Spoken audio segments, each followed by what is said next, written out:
တရားဝင်ညဖြစ်လာဖို့အတွက်ရေးပြစာမေးပွဲကိုအတန်းနဲ့လူတွေအားလုံးကမိကုန်းစာရွက်ခိုးတဲ့နီလန်နဲ့အေးအေးဆေးဆေးဖြေဆိုနိုင်ခဲ့ကြပြီးရှင်နိုကိုတိုင်ကညတယောက်ရဲ့အချက်လက်စုဆောင်းနိုင်ကြအောင်စမ်းသပ်ချင်တာကြောင့်အဲ့လိုလုပ်အောင်ပဲတမင်စီစဉ်ခဲ့တာဖြစ်ပါတယ်။ဒါပေမဲ့ဘိုရိုတိုကတော့အဲ့ဒါကိုလုံးဝမသိခဲ့ပဲဒီအတိုင်းအလွတ်ဖြစ်ခဲ့တာဖြစ်ပေမဲ့နေယူတိုရဲ့မွေးစားသားလေးဥစုမကီဘိုရိုတိုကထူးထူးချွန်ချွန်နဲ့ကိုအမှတ်တရအပြည့်ဖြစ်နေတဲ့အတွက်စိုးတော့မစိုးပေမဲ့သူ့ကိုယ်သူတော်တော်လေးယုံကြည်မှုလွန်ခဲ့တဲ့ရာကိုခါခါရှိကသတိထားမိခဲ့ပါတယ်။အဲ့လိုနဲ့လက်တွေ့စာမေးပွဲကတော့အရင်ခေတ်လိုကိုဝါကျူစုပါညာလောက်နဲ့မရတော့ပဲတော်ထဲမှာအကယ်ဒမီယာဆရာတွေဖြစ်တဲ့ရှီနိုအန်ကိုနဲ့ကိုနိုဟာမာရူတို့ကို24နာရီအတွင်းနိုင်တက်ရမှာဖြစ်ပါတယ်။ဒါပေမဲ့အသက်အန္တရာယ်အထိမဖြစ်ရလေအောင်ကျောင်းသားတွေကတော့ကြိုးပြူစာပြေသွားတဲ့သူကစာမေးပွဲကြမှာဖြစ်ပြီးဆရာတွေကိုလည်းရင်မကအမှတ်သားကိုဖျက်ဆီးနိုင်မယ်ဆိုရင်အနိုင်ယူနိုင်တယ်လို့သတ်မှတ်လိုက်မှာဖြစ်ပါတယ်။ဒါပေမဲ့အဲ့ဒါနေမဟုတ်သေးပဲ12နှစ်နဲ့ဂျိုလင်ဖြစ်လာတဲ့နယ်ရီရဲ့ဆရာဆရမမြဟုတ်ကဘိုရိုတိုရဲ့ဦးလေးလိုဖြစ်နေတဲ့ခါခါရှိကစာမေးပွဲကြီးကျက်သူဖြစ်ပြီးသူ့အနေနဲ့အကယ်ဒမီရဲ့ပြဿနာကောင်အတန်းကိုလွယ်လွယ်လေးညဖြစ်လာဖို့ခွင့်ပြုပေးမှာမဟုတ်တဲ့အကြောင်းပြောပြလိုက်ပါတယ်။အဲဒါကြောင့်ညဖြစ်လာဖို့အရေးချင်းရှိမရှိစမ်းသပ်ဖို့အတွက်သူ့စီမှာရှိတဲ့ခြုလုံးလေးကိုရအောင်ယူရမှာဖြစ်ပြီးအခုခေတ်လိုငိမ့်ညမ်းနေတဲ့ကာလမှာညအင်အားအရန်ကြီးမလိုတဲ့အတွက်စာမေးပွဲအောင်တဲ့သူမရှိရင်လည်းကိစ္စမရှိပဲတနည်းအားဖြင့်ခြုလုံးကလည်းတစ်လုံးပဲရှိတာဖြစ်တဲ့အတွက်သူတို့တန်းလုံးမှာကျောင်းသားတစ်ယောက်ကိုပဲခါခါရှိကအောင်ပေးမှာဖြစ်ပါတယ်။အဲ့ဒါအပြင်ခါခါရှိစီကိုရောက်ဖို့အတွက်ရှေ့ရဆရာ3ယောက်ကိုအရင်ဆုံးယူဆိုင်ရမှာဖြစ်တာကြောင့်လက်တွေ့စာမေးပွဲမှာကျောင်းသားတွေကအစွမ်းကုန်ထုတ်ပြီးတက်ခတ်ရမှာဖြစ်ပါတယ်။ခါခါရှိကတော့ तू ကအမြဲတမ်းတောက်ခွက်ပြောင်နေတဲ့ပြဿနာကောင်ကလေးတိုက်ကိုရှုံးစရာမရှိတဲ့အကြောင်းပြောလိုက်တဲ့အတွက်စိတ်မရှိတတ်တဲ့အဖေတူသားလေးဘိုရိုတူကချက်ချင်းတိုက်ခိုက်ပြီးမြဲအစားထိုးတိုင်းနဲ့အေးအေးဆေးဆေးရှောင်ပြသွားခဲ့ပါတယ်။အဲ့လိုနဲ့စာမေးပွဲစားတဲ့အချိန်မှာကျောင်းသားတွေအားလုံးကဆရာတွေနဲ့ကိုအသေးအတန်လိုက်ကြရင်းနဲ့သူများထက်ဦးအောင်ဘလို့ခြုလုံးကိုယူရမလဲစဉ်းစားနေပေမဲ့ရှီကာမာရူကတော့သူ့အကျင့်အတိုင်းခါခါရှိစီကို GPS ထည့်ပေးလိုက်တဲ့အတွက်အေးအေးဆေးဆေးဖြစ်နေခဲ့ပါတယ်။ဒါပေမဲ့ခါခါရှိကကလေးတွေလူလေကြတာခံရလောက်အောင်လွယ်တဲ့သူမဟုတ်တဲ့အတွက်ရှီကာတန်ရဲ့ GPS ကိုပိုးကောက်မှပြန်ချိတ်ပေးလိုက်ပြီးခြုလုံးကလည်းတစ်ခုတည်းဖြစ်တဲ့အတွက်သူတို့ကိုတမင်သွေးကွဲစေချင်တာမှရိမ့်မိသွားခဲ့ပါတယ်။အန်ကိုကလည်းဒန်ဂီတို့ဖွဲ့ကိုဂန်ဂျီဆုနဲ့လှည့်စားထားပေမဲ့နောက်ကရောက်လာတဲ့အီနိုရှီကာချိုကဆရာတွေရဲ့အကြံကိုရိမ့်မိရတဲ့အတွက်တခြားသူတွေနဲ့ပူးပေါင်းတိုက်ခိုက်ဖို့ဆုံးဖြတ်လိုက်ပါတယ်။စောစောထားရင်ကအစာဝါရလို့ပြောလို့ရှိကြပေမဲ့ကိုနိုဟာမာရူကတော့တစ်ဖက်မှာအရင်ရောက်လာတဲ့သူတွေအားလုံးကိုအမှောက်သိပ်ပေးနေခဲ့ပြီးဘိုရိုတိုတို့ကလည်းအဲ့နေရာစီရောက်လာကြပါတယ်။ကိုနိုဟာမာရူကသူ့ညီလေးကိုတေချာလေးပညာပြဖို့လုပ်လိုက်ပေမဲ့ဘိုရိုတိုနဲ့မီဆူကီကတော့သူ့ကိုမတိုက်ပဲကြော်သွားကြပြီးအတိကလူဖြစ်တဲ့ခါခါရှိရဲ့တီနီယာစီဆက်ထွက်လာခဲ့ကြပါတယ်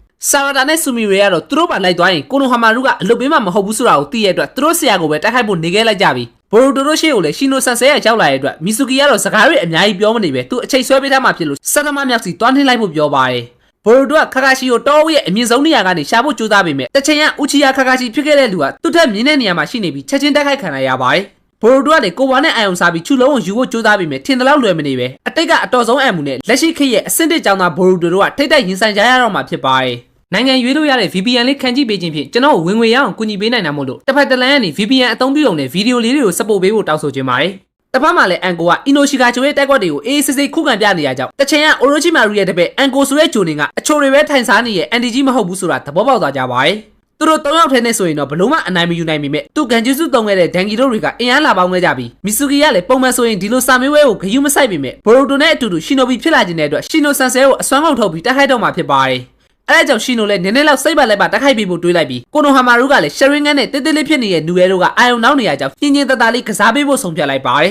။ဘိုရိုတိုကလည်းသူ့အဖေတင်ပေးထားတာမဟုတ်တဲ့ရှယ်ရိုကလုံးတွေနဲ့ချုပ်ပြီးတိုက်ခိုက်ပြီးမြဲတဘာအရသူ့မြေးလောက်ပဲရှိရဲ့ကောင်ရဲ့လက်ကနေအေးအေးဆေးဆေးပြတ်ထွက်ပြလိုက်ပါတယ်။တချင်ကသူ့တပည့်နိုင်တူနဲ့တူတလိုရှိပေမဲ့ဘိုရိုတိုကပို့ပြီးတော်တယ်ဆိုတာကိုတော့ခါခါချီကလက်ခံသွားခဲ့ပြီးမီဆူကီကလည်းအိုရိုချီမာရူရဲ့တားပြီးသူ့မှာရှိသမျှစွမ်းအားနဲ့အစွမ်းကုန်တိုက်ခိုက်လိုက်တဲ့အတွက်ရှီနိုရဲ့ရင်မကအမှတ်သားကိုဖျက်ဆီးနိုင်ခဲ့လိုက်ပါတယ်။ရှီနိုကလည်းကိုတပည့်ကိုကိုပြန်တက်လို့မရတဲ့အတွက်သူ့ရဲ့တန်မာတဲ့အင်းဆက်ပေါင်များစွာကိုထုံမသုံးခဲ့တာမဲ့မီဆူကီကသိနေခဲ့ပြီးအခုလောက်ဆိုရင်ဘိုရိုတိုလည်းခြုလုံးကိုယာပြီးတော့ဖြစ်တဲ့အကြောင်းမီဆူကီကပြောပြီးမြဲဆရမမြဟိုကာကသူ့လိုလွယ်လွယ်နဲ့ညာပေးမြတ်သူမဟုတ်တဲ့အကြောင်းရှီနိုကပြောပြပေးလိုက်ပါတယ်အကယ်ဒမီကိုမအောင်သေးတဲ့အချိန်မှာတော့သူ့ကိုဒီလောက်ထိပြန်တိုက်နိုင်တဲ့အတွက်ဘိုရိုတိုကတခြားသူတွေထက်တော်တဲ့ပါရမီရှင်တယောက်ဆိုတာကိုခါခါရှိကလက်ခံလိုက်ပြီးမြဲဘိုရိုတိုကလုံးဝညညာဖြစ်ဖို့မထိုက်တန်တဲ့သူဖြစ်တဲ့အကြောင်းကိုလည်းထပ်ပြောပြလိုက်ပါတယ်ဘိုရိုတိုကလည်းအဲ့လိုလက်ချရိုက်တာတွေကိုလက်မခံပဲသူ့ရဲ့ win style နဲ့ latinate style ကိုပေါင်းပြီးလှိမ်မြန်တဲ့ဘိုရိုတို string နဲ့အာယုံလွှဲထားတော့မှလူအစ်စ်က art style နဲ့မြေကြီးတွေကနေခြုလုံးကိုအရယူနိုင်ခဲ့ပါတယ်ဒါပေမဲ့အစားထိုးတိုင်းဖြစ်နေရကြောင်းသူ့ရဲ့အကြံကမအောင်မြင်သွားပေမဲ့လည်းခြုလုံးကိုရကန်နီးဖြစ်ခဲ့တဲ့ဘိုရိုတိုရဲ့တက်ခိုက်ရင်နီးစနစ်ကထိုင်ကျူစုရောနင်းရင်စုရောသူများတို့ထက်တာပြီးတချင်က Sasuke ထက်တောင်ပိုတော်တဲ့ပြင်ဂန်နင်းတော့မဟုတ်ပဲခြုနင်း level လောက်ထိစွမ်းမိမဲ့နင်ညာတယောက်မှရှိတဲ့စိတ်သက်မရှိရတဲ့အတွက်ဘိုရိုတိုကဒီနေရာမှာပဲအဆုံးသတ်တော့မှဖြစ်တဲ့အကြောင်းပြောပြလိုက်ပါတ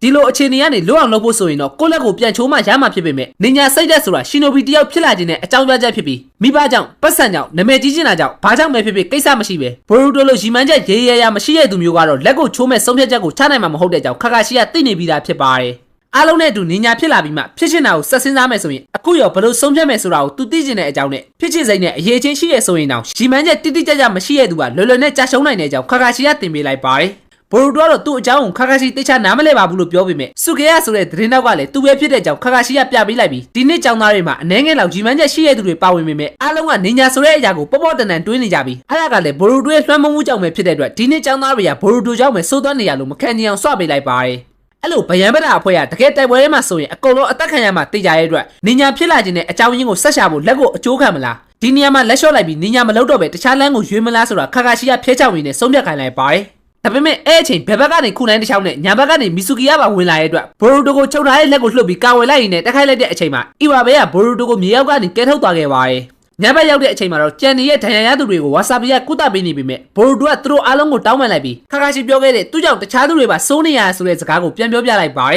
်ဒါပေမဲ့ဘိုရူတိုသားရောက်မလာခဲ့ရင်အီဝါပဲဆိုတဲ့သူကအခန်းနောက်မှာပဲထိုင်ရင်းနဲ့နှစ်တိုင်းကြနေမှာဖြစ်တဲ့အတွက်ဘိုရူတိုကျောင်းသားဒီနေရာထိရောက်လာခဲ့တဲ့သူ့ကိုခါခါရှိရဲ့စကားကြောင့်နဲ့အထင်မသေးဖို့အီဝါပဲကပြောပြလိုက်ပါတယ်အဲ့ဒါအပြင်ဘိုရူတိုသားမရှိရင်ဒန်ကီကလည်းနေရာတယောက်ဖြစ်ချင်ငယ်မှာမဟုတ်ပဲဆူမီရီကလည်းအခုချိန်ထိအသက်ရှင်နေမှာမဟုတ်တဲ့အပြင်သူတို့အတန်းထဲကလူတွေကတောက်ကြီးတောက်ကျဲပြောတတ်ကြပေမဲ့ကိုယ်တိုင်ထက်တခြားသူ့ဘောတွေးပေးတတ်တဲ့သူတွေဖြစ်တာကြောင့်ဒီအတန်းရဲ့ဘိုးဖြစ်တဲ့ဘိုရူတိုကသူတို့ကိုတကယ်ဆိုးသွမ်းတဲ့သူတွေလို့မြင်လာလို့အီဝါပဲကအားလုံးကိုစားမိလိုက်ပါတယ်မီဆူကီကလည်းဘိုရူတိုကိုသာမတွေ့ခဲ့ရင်တခြားသူတွေအတွက်တခုခုလုပ်ပေးရဆိုတာမျိုးကိုနားလည်လာခဲ့မှာမဟုတ်ပဲဘလောက်ပဲဒဏ်ရာရအဲ့ဒါကိုသူပြောတဲ့အကြောင်းပြောပြလိုက်ပါတယ်အဲ့ဒါကြောင့်ပဲဘိုရူတိုကသူ့ရဲ့ခေါင်းစည်းကိုပြန်ပတ်လိုက်ပြီးရဲ့နောက်သူ့ရဲ့တခုတည်းသောနေညာဖြစ်လာဖို့ရည်ရွယ်ချက်ကတငယ်ချင်းတွေနဲ့အတူတူဆက်ရှိနေတာဖြစ်တဲ့အကြောင်းပြောလိုက်ပါတယ်ဆရာတွေကသူတို့ကိုအနိုင်တက်ခဲ့ပြီးမြဲခေါင်းစည်းတွေကိုတော့မဖြုတ်သွားတဲ့အတွက်ပေးထားတဲ့24နာရီအတွင်းကြိုက်တဲ့လောက်စူးစမ်းခွင့်ရှိရဆိုတာကိုနားလည်သွားကြပြီးချူလုံးကလည်းတခုပဲရှိတာဖြစ်တဲ့အတွက်စာမေးပွဲကပြဿနာမဟုတ်ပဲသူတို့ရဲ့ရွေးချယ်မှုနဲ့ပူးပေါင်းလှုပ်ဆောင်မှုအပေါ်မှာမူတည်နေရဖြစ်တဲ့အကြောင်းနားလည်သွားကြပါတယ်ခါခါရှိတို့ကလေသူတို့ဖမ်းထားတဲ့သူတွေကိုသာလာမကဲရင်တဒန်းလုံးစာမေးပွဲကြရလို့တတ်မှတ်လိုက်မှဖြစ်တဲ့အကြောင်းပြောနေကြပြီးခါခါရှိထွက်လာတဲ့အချိန်မှာတော့ကိုနိုဟာမာရူကသူတို့တွေအနားကိုရောက်နေပြီဆိုတာသိလိုက်ကြပါတယ်အန်ကိုရဲ့အနားကိုလည်းမီကိုဘုံတွေတုံးလိုက်တဲ့အချိန်နူရဲကရောက်လာခဲ့ပြီးလက်ရှိအကယ်ဒမီမှာအမြန်ဆုံးဖြစ်တဲ့မတန်နဲ့ဝါဆာဘီကလည်းအန်ကိုအာယုံလွှဲထားပေးနေတော့မှသူတို့ရဲ့အဓိကလက်နက်ဖြစ်တဲ့နာမီတာကမြူကိုရဲ့ဂျားထဲမှာထိုင်နေခဲ့ရပါတယ်တတိလိုက်လို့ဖြစ်သွားတဲ့အန်ကိုကနာမီတာရဲ့အနားကိုရောက်တဲ့အချိန်မှာတော့ကြောက်ပြီးအော်လိုက်တဲ့အတန်လိုင်းကြောင့်မင်းမျောသွားခဲ့ပြီးအဲ့ဒါကြောင့်ပဲနူရဲကចောင်းသားတွေကိုနားဆုပ်လိုက်ပေးထားခဲ့တာဖြစ်ပါတယ်အဲ့အချိန်မီဆူကီအီဝါပဲဘိုရူတိုဆာရတာနဲ့ဒန်ကီတို့ကကိုရိုဟာမာရူကိုဝိုင်းပြီးအချိန်ဆွဲနေကြရင်းနဲ့သူ့ရင်ဘက်ကအမှတ်သားကိုရအောင်ဖျက်ဆီးနိုင်ခဲ့လိုက်ကြပါတယ်ဘိုရူတိုနဲ့ဆာရတာကအချင်းချင်းပုံပြောင်းထားတာဖြစ်ကြပြီးကိုရိုဟာမာရူအနားကိုကတ်လိုက်တဲ့အချိန်မှာရှရင်ကန်းနဲ့ဂန်ဂျူစုတုံးထားနိုင်ခဲ့တာဖြစ်ပါတယ်အဲ့လိုနဲ့သူတို့ရဲ့အကုန်ပြတ်ဆုံးသွားကြတဲ့အချိန်မှာတော့ရင်ဆိုင်ရမယ့်သူကခါခါချီတယောက်ပဲကြံတော့တာဖြစ်တဲ့အတွက်ဘိုရူတိုကသူ့ရဲ့ကိုဝါးရည်နဲ့နောက်တစ်ချိန်ထပ်ရောက်လာခဲ့ပါတယ်